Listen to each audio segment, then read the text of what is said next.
వెనుకబడిన ప్రాంతం కాబట్టి, వెనక్కి నెట్టబడ్డ ప్రాంతం కాబట్టి ప్రత్యేకించి మన రైతాంగానికి ప్రత్యేక మద్దతు ధరలు ప్రకటిస్తాం. అలాగే దీనిని వెనుకబడిన ప్రాంతం కింద గుర్తించి దీనిని మన రాయలసీమతో సమానంగా, అలా మన కళింగపట్నం పోర్టు ఉంది. ఒకప్పుడు ఇక్కడి నుంచి అన్ని ఎక్స్పోర్ట్స్ జరిగాయి. తిరిగి కళింగపట్నాన్ని, పోర్టుని మ్యారిటైమ్ ఆపరేషన్స్ కి మనం చేసే బాధ్యత, తిరిగి కళింగ పోర్టుని తెరిపించే బాధ్యత తీసుకున్నాం.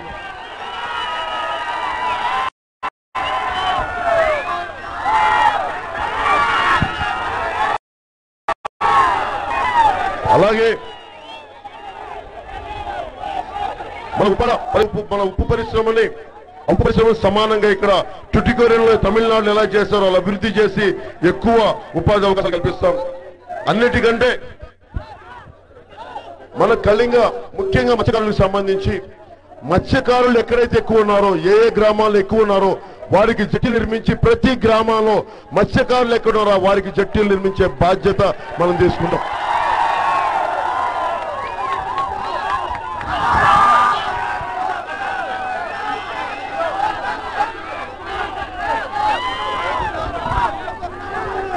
మనకి ఉత్తరాంధ్ర భాషని గాని, అంటే నాకు పోరాట యాత్రలో తిరుగుతున్నప్పుడు అందరూ కోరుకుంది ముఖ్యంగా శ్రీకాకుళం నుంచి మేధావులు, ఎలాంటి మహానుభావులు పుట్టిన ఉత్తరాంధ్ర, గరిమెళ్ళ, గురజాడ, ఒక్కొక్కరు మహానుభావులు. తాపి ధర్మారావు గారు, శ్రీశ్రీ గాని, ఘంటసాల గారు గాని, సుశీల గాని, వీళ్ళందరూ ఇక్కడి నుంచి తెలుగు ఉండాలని చెప్పిన మహానుభావులు. వీరందరికీ ఉత్తరాంధ్ర భాష సంస్కృతులకు సంబంధించి ఉత్తరాంధ్ర కల్చరల్ అకాడమీని, మన భాషని, మన యాసని, మన సంస్కృతిని గౌరవించే ఉత్తరాంధ్ర కల్చరల్ అకాడమీని ప్రత్యేకించి ఏర్పాటు చేయించి, ఎవరైతే మన భాష, మన యాసలు రచనలు చేస్తారో వారికి తగినంత పారితోషికం వచ్చేలాగా, గుర్తింపు వచ్చేలాగా, సన్మాన సత్కారాలు ఉండేలాగా మనం ఉత్తరాంధ్ర కల్చరల్ అకాడమీని బలంగా ఏర్పాటు చేస్తున్నాం.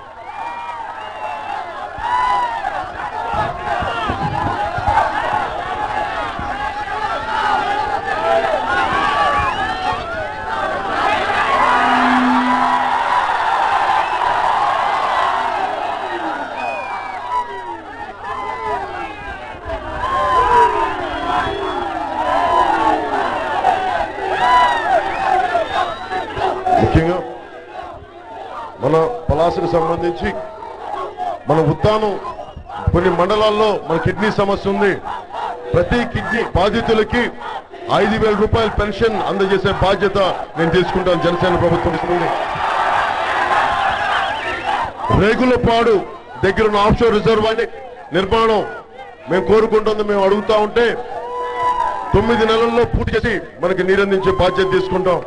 పలాసని జీడి పరిశ్రమ వాణిజ్యకంగా, అలాగే క్యాష్యూ బోర్డుని ఇక్కడ మనం ఎస్టాబ్లిష్ చేద్దాం. క్యాష్యూ బోర్డు అవసరం ఉంది మనకి, పలాసకి క్యాష్యూ బోర్డుని ఎస్టాబ్లిష్ చేద్దాం. అలాగే ఇక్కడున్న గిరిజనుల్ని, అంటే ఎంతసేపు ఏజెన్సీ ప్రాంతాలు లేకపోతే వారిని గిరిజనులుగా గుర్తించట్లేదు, వారిని పలాసలో ఉన్న గిరిజనుల్ని నోటిఫైడ్ ట్రైబల్స్ గా గుర్తించే బాధ్యత నేను తీసుకుంటాం.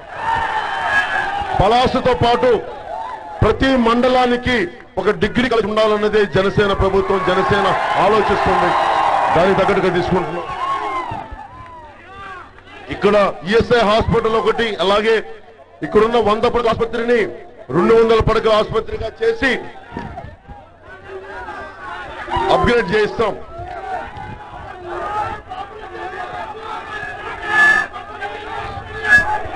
ఇప్పుడు పూర్ణచంద్రరావు గారు ఉన్నారు, దాదాపు 300 కోట్లు పెట్టి ఇక్కడ మనకి టౌన్ లో అభివృద్ధి పథకాలను చేశారు.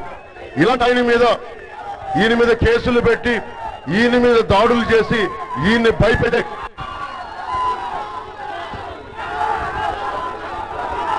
గౌతు శివాజీ గారు లాంటి పెద్దలకి చెప్తా ఉన్నాం, మీరు ఎమ్మెల్యేలే కానీ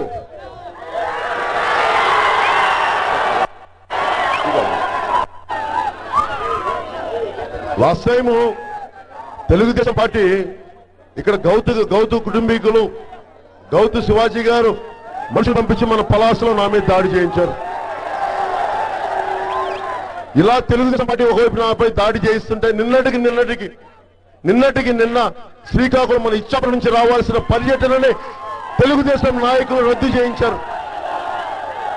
6 నియోజకవర్గాలు తిరగాల్సింది ఈరోజు 6వ నియోజకవర్గం అవ్వాల్సింది నన్ను 6 నియోజకవర్గాలు తిరగాల్సింది. ఒకవైపు తెలుగుదేశం నాయకులు మళ్ళీ ఇలా దాడి చేస్తా ఉంటారు, ఇంకోవైపు జగన్మోహన్ రెడ్డి గారు తెలుగుదేశం పార్ట్నర్ అంటారు. అంటే ఎవరు రాజకీయాలు చేయకూడదు, చేస్తే అచ్చెన్నాయుడు గారి కుటుంబీకులు చేయాలి, ధర్మాన ప్రసాదరావు గారు చేయాలి, గౌతు శివాజీ గారు చేయాలి, మధ్యలో ఇంకెవరు చేయడు. కోత పూర్ణచంద్రరావు గారు చేయకూడదు, మెట్ట రామారావు గారు చేయకూడదు, ఇంకెవరు చేయకూడదు రాజకీయాలు. అంటే రాజకీయం అంటే ఒకటి నారా వాళ్ళ ఇంట్లో ఉండాలి, లేదంటే వైఎస్ కుటుంబీకులు ఉండాలి, కానీ 3 ఇండ్లలో ఉండకూడదు. ఎంతకాలం భరిస్తాం? మార్పు తీసుకురావాలంటే ఈ 2 కుటుంబాలు ఏ మూలకెళ్ళినా, రాష్ట్రంలో ఏ మూలకెళ్ళినా 60-40 అనే ఒక నిష్పత్తి ఉంది. అదేంటంటే ఎవరైతే అధికారంలో ఉంటారో ఆ ఎమ్మెల్యే 60% పన్నులు సంపద వాళ్ళు తీసుకుంటారు, 40% ప్రతిపక్షానికి. 60-40 ఎవరు తీసుకుంటున్నారు ఇక్కడ? ఒకటి అచ్చెన్నాయుడు కుటుంబం తీసుకుంటారు, లేదా ధర్మాన ప్రసాదరావు గారు తీసుకుంటారు. 2 ఇద్దరు ఒకటే. మార్పు ఎలా వస్తుంది? మన జీవితాల్లో మార్పులు ఎలా వస్తాయి? ఎవరు మాట్లాడేవాళ్ళు లేరు, అడిగేవాళ్ళు లేరు.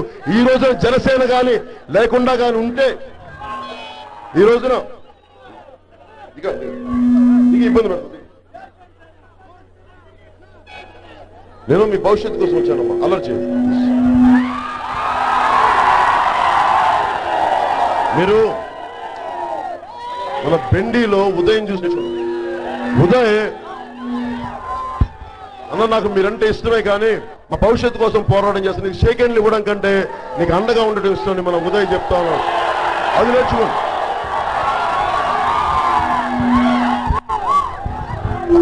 స్పీకర్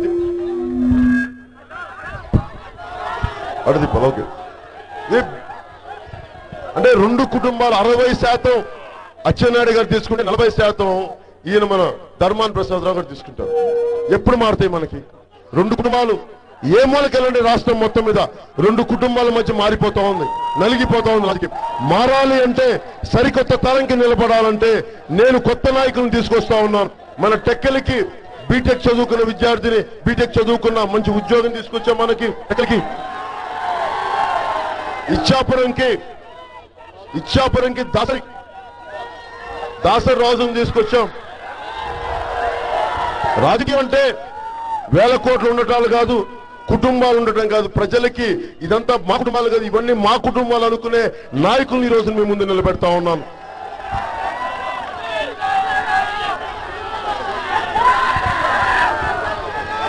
టెక్కలికి సంబంధించి కణితి కిరణ్ కుమార్ గారిని మన ఎమ్మెల్యేగా తీసుకున్నాం.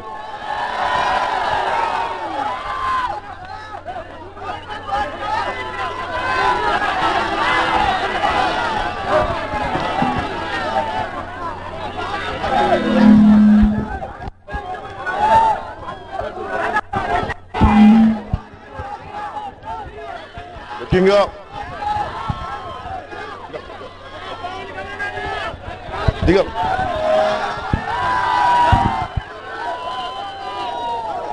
మన పలాస మున్సిపాలిటీకి రిజర్వేషన్ ఉంటుందో లేదో నాకు తెలియదు, కానీ ముఖ్యంగా కళింగ వైశ్యులకి సంబంధించి మేము ఇక్కడ రిజర్వేషన్ కుదిరితే రిజర్వేషన్ కల్పిస్తాం, లేదంటే ఎక్కువ శాతం జనసేన పార్టీ నుంచి కళింగ వైశ్యులకి ఇక్కడ మున్సిపాలిటీ నుంచి పోటీ చేసే బాధ్యత నేను తీసుకుంటాను.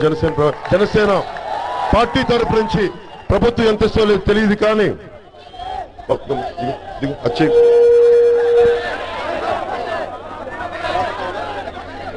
బాబు ఇక్కడ ఉన్న వాళ్ళందరూ దయచేసి కొంచెం అతి చేయకుండా, అతి ఎక్కువైంది, తగ్గించండి. పద్ధత ఇదే ఇదేనా.